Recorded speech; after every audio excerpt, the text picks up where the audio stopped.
বা 14 বছর পূর্বের সেই অবস্থানে নিজেকে দেখতে পেয়ে খুব অসহায় মনে করছি।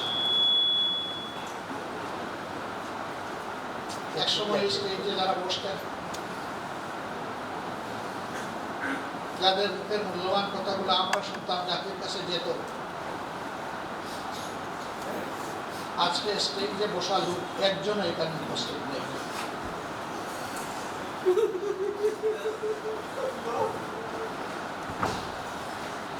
তারা চলে গিয়েছেন মৌলার কাছে,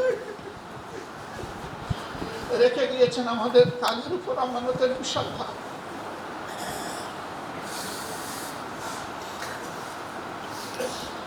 তাদের অপরাধ ছিল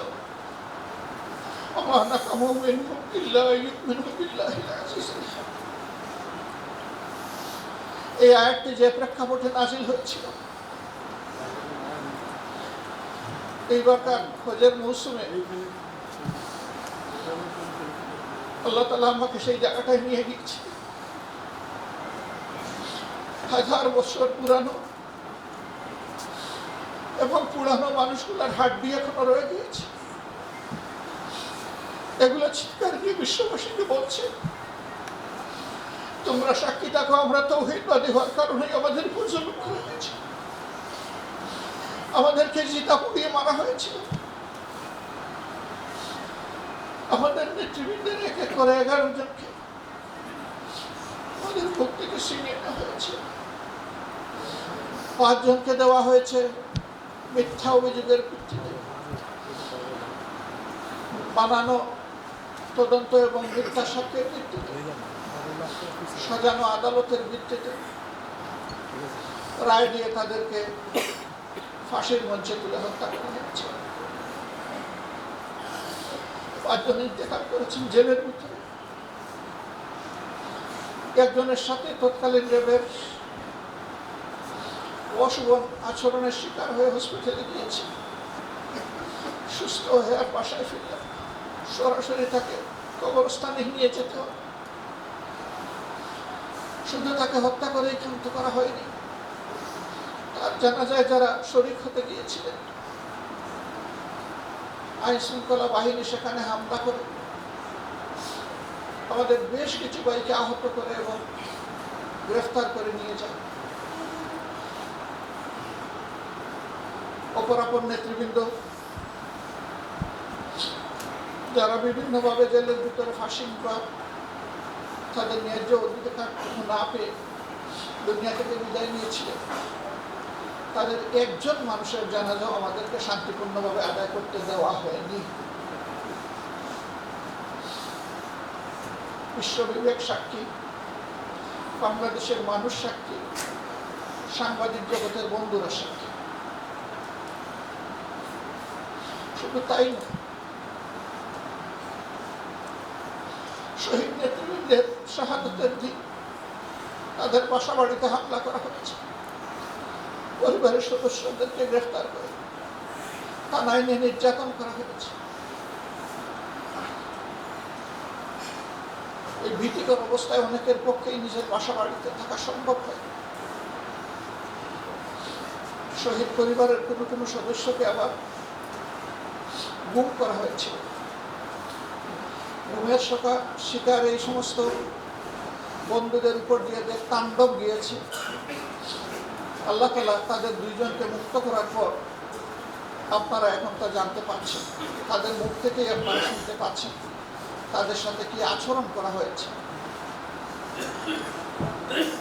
আয়নাগর নামের এক ধরনের গ্যাস চেম্বারে তাদেরকে ঢুকিয়ে রাখা হয়েছিল। সেখানে সূর্যের আলো প্রবেশ করত না, রাত কখন দিন কখন তারা বুঝতে পারতেন না। আজানের সময় উচ্চ স্বরে বাজনা বাজিয়ে আজানটা শুনতে বিঘ্নিত করা হতো, দেওয়া হতো না আজান শোনার জন্য। ওযুর পানি চাইলে, নামাজের কথা বললে দুর্ব্যবহার করা হতো। অথচ স্বাধীন এই দেশে সকলেরই ধর্মীয় কাজ করার অধিকার রয়েছে। শুধু কি তাই, আমাদের মা বোনদেরকেও বেইজ্জত করতে তারা কুণ্ঠাবোধ করে নাই। পর্দানসীন মহিলাদের ইজ্জত তারা কেড়ে নিয়েছে। আমরা যখন শুনতাম কাউকে বলতাম না, শুধু আল্লাহকে বলতাম, আমাদের কলিজা, আমাদের হৃদয় ভেঙে টুকরা টুকরা হয়েছিল। আমাদের কাছে একজন পুরুষের শাহাদাতের চাইতে একজন মহিলার ইজ্জত লুণ্ঠন করা ছিল অনেক কষ্টের। এটা শোনা। সম্মানিত ভাইয়েরা, এখানেও তারা থামেন। হাজার হাজার মিথ্যা মামলা দিয়ে বিভীষিকাময় অবস্থা তৈরি করে লক্ষ লক্ষ মানুষকে দফায় দফায় জেলে নেওয়া হয়েছে। তার সব কিছুর সাক্ষী এদেশের 18 কোটি মানুষ।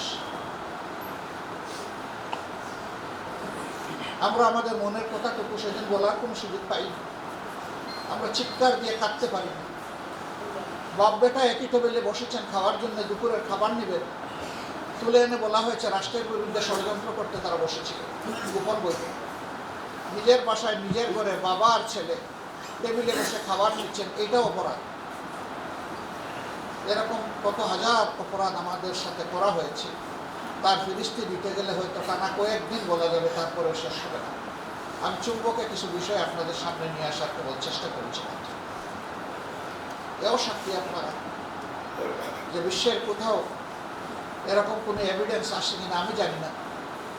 আমার সামান্য অভিজ্ঞতা, ইতিহাস জ্ঞান, এর থেকে আমি কোথাও খুঁজে পাইনি রাজনৈতিক প্রতিপক্ষকে দমন করার জন্য তাদের বাড়িঘর বুলডোজার চালিয়ে ধ্বংস করে দেওয়া হয়েছে। আমার কাছে এমন কোনো নজির নেই। আমাদের সাথে সেই আচরণটাও করা হয়েছে।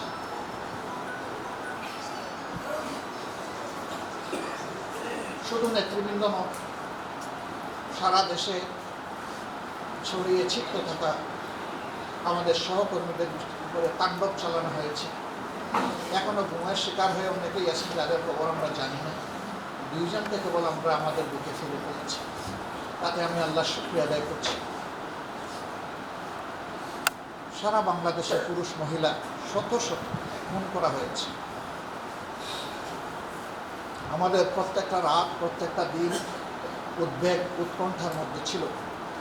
আমরা আমাদের আপনজনদের মুখ দেখতে পারিনি।